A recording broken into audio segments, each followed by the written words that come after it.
किसानों को दिल्ली में प्रदर्शन की इजाजत मिल गई है। बुराड़ी ग्राउंड में प्रदर्शन करने को मंजूरी दे दी गई है, लेकिन किसानों ने बुराड़ी जाने से इनकार किया है। दिल्ली के रामलीला मैदान जाना चाहते हैं किसान। दिल्ली कूच के लिए सिंधु बॉर्डर पर किसान डटे हुए हैं। प्रदर्शन की जगह पर सुबह 8 बजे होगा फैसला। सिंधु बॉर्डर पर इस वक्त किसान डटे हुए हैं। भारी संख्या में किसानों का जत्था इस वक्त मौजूद है। सिंधु बॉर्डर समेत और भी बॉर्डर्स पर कल स्थिति बेहद तनावपूर्ण थी, जहां पर प्रशासन द्वारा किसानों को रोकने के लिए आंसू गैस के गोले छोड़े गए, लाठी चार्ज किया गया।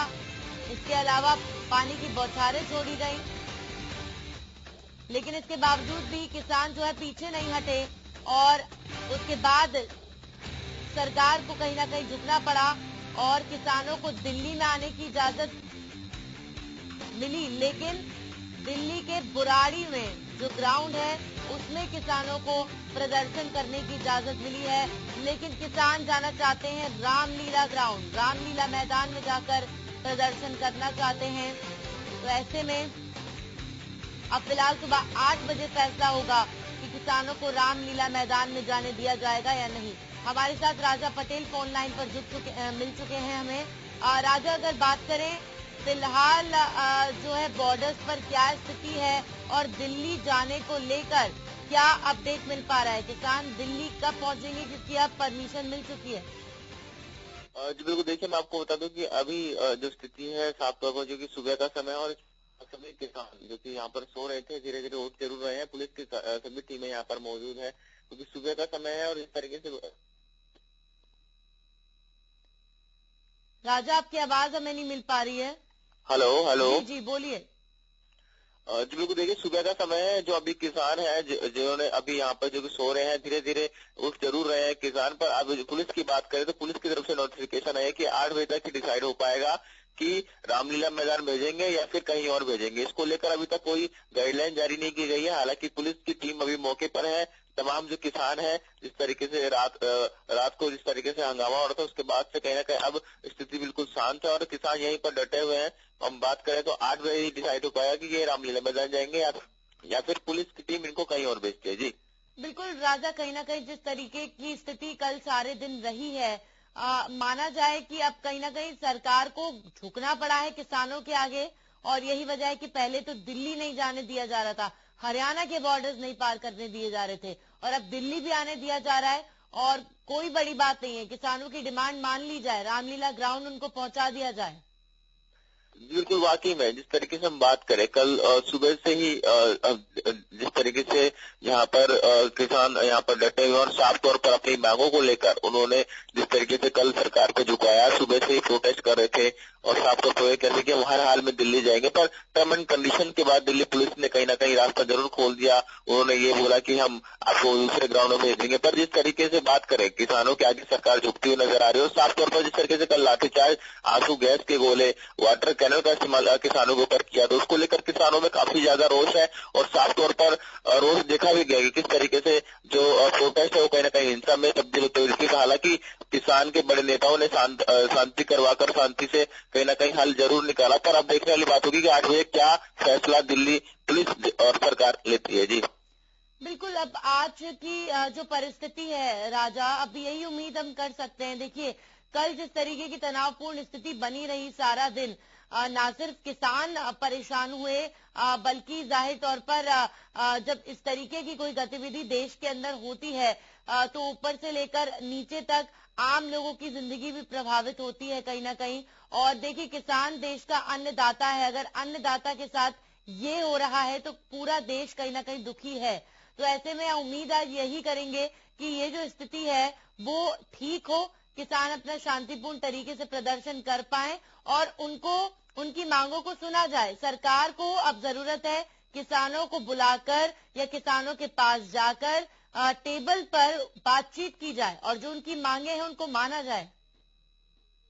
बिल्कुल, वाकई में जिस तरीके से किसान कल भी हमारी कई किसान नेताओं से बात हुई, सब वो कह रहे हैं कि हम भारत के नागरिक हैं, अन्नदाता हैं, हम लोग आप लोगों के घर तक हर एक चीज पहुंचाते हैं, उसके बावजूद हमें इतनी परेशानी हो रही है। सिर्फ ये है कि हम अपनी बातें सरकार के पास रखने जा रहे हैं, केंद्र सरकार के पास की बिल्कुल लेकर, उसके बावजूद जिस तरीके से लाठीचार्ज, आंसू गैस के गोले, जैसे कि बताया किसान के बड़े नेता ने कि हम आतंकवादी तो नहीं है, हम अपनी बात रखने जा रहे हैं, उसके बावजूद हमें इतनी परेशानियों का सामना करना पड़ रहा है। उसके बाद सरकार झुकी भी, और आज देखने वाली बात हुई कि क्या सरकार आज भी झुकती है, और जो मांगे हैं कि रामलीला मैदान में जाएंगे ये, तो उसको लेकर क्या सरकार नोटिफिकेशन जारी करती है। जी अगर राजा ओवरऑल हम कल के प्रोटेस्ट को देखें तो देखिए एक तरफ किसान जो है कृषि कानून का विरोध जरूर कर रहे थे और इतनी संख्या में किसान एक साथ जुटे, पर देखिए इस पर राजनीति भी शुरू हो गई और कल कई ऐसे सोशल मीडिया पर भी पोस्ट देखने को मिले, कुछ नेताओं द्वारा ऐसे ट्वीट्स भी किए गए और खालिस्तानियों का जिक्र किया गया। यानी इस विरोध प्रदर्शन को भी जो है इस तरीके का रूप देने की कोशिश की जा रही थी, इसको भी सांप्रदायिक बनाने की कोशिश की जा रही थी। जरूर, वाकई में जिस तरीके से लगातार जो किसान काफी लंबे से संघर्ष कर रहे हैं, उसके बाद लगातार चाहे विपक्ष की बात करें, तमाम अलग अलग नेताओं की बात करें, उनकी प्रतिक्रिया सामने आई थी। पंजाब के मुख्यमंत्री की बात करें तो उन्होंने साफ तौर पर हरियाणा सरकार पर निशाना साधा था। तो वार पैटवार तो जरूर चल रहा, पर जिस तरीके से हम बात करें किसानों को काफी ज्यादा परेशानी हो रही है, क्योंकि मैं आपको बता दूं कि हम लगातार हरियाणा न्यूज ग्राउंड जीरो से रिपोर्टिंग कर रहा है। हम सिंधु बॉर्डर पे रात को रुके थे, बहुत ज्यादा ठंड से खुला वातावरण में किसान, मैं आपको बता दूं कि रोड पर ही सोए, तो बहुत ही चिंताजनक है इस तरीके की स्थिति। किसानों को परेशानियों का सामना करना पड़ रहा है। सरकार को भी सोचना चाहिए कि अपनी बातें रखने ये दिल्ली पहुंच रहे हैं, तो साफ तौर पर टेबल में जिस तरीके से आपने बताया कि टेबल में बैठ के मीटिंग करके फैसला हो सकता है, पर देखने वाली बात होगी कि आज सरकार और दिल्ली पुलिस क्या फैसला करती है, या फिर किसानों का रोष इसी तरीके से बरकरार रहेगा। जी जी बिल्कुल राजा, कहीं ना कहीं इस परेशानी को महसूस वही कर सकते हैं जिन्होंने रात को किसानों के साथ थे और इतनी ठंड में किसानों के ऊपर पानी की बौछारें छोड़ी जा रही थी, जिसकी चारों तरफ कहीं ना कहीं निंदा भी हुई। अब इतनी ठंड में किसानों ने कैसे गुजर बसर किया, 2 रातों से, इनफैक्ट कल रात को और भी संख्या में किसान रुके, लेकिन 2 रातों से कई किसान सड़कों पर ही डटे हुए हैं।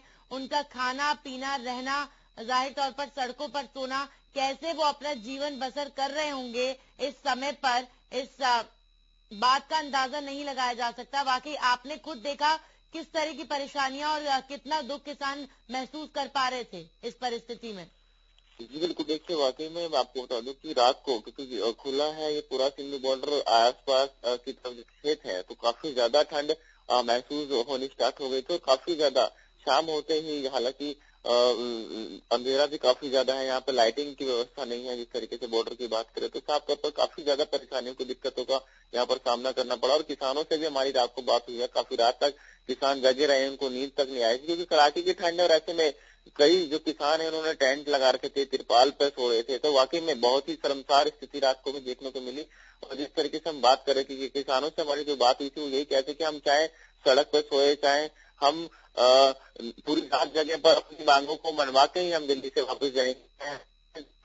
तो एक बहुत बड़ी बात है, जिस तरीके से अपने खेतों में खेती की फसल है, कई तमाम ऐसी फसलें हैं जो कि छोड़कर इस वक्त सड़कों पर है, ये बहुत बड़ा चिंता का विषय है। जी चलिए, बहुत बहुत शुक्रिया राजा जानकारी के लिए। तो फिलहाल राजा पटेल बता रहे थे कि 8 बजे तक अभी क्लियर नहीं हो पाएगा, 8 बजे के बाद पता चल जाएगा कि किसानों की जो मांग है रामलीला मैदान में जाने की, सरकार उस मांग को मानती है या फिर नहीं, क्योंकि अभी फिलहाल बुराड़ी के एक मैदान में किसानों को विरोध करने की इजाजत मिली है, लेकिन किसानों ने बुराड़ी ग्राउंड में प्रदर्शन करने को मना कर दिया है। उन्होंने कहा है कि वो रामलीला ग्राउंड में जाकर ही प्रदर्शन करेंगे। तो अब इस पर 8 बजे फैसला होगा सुबह।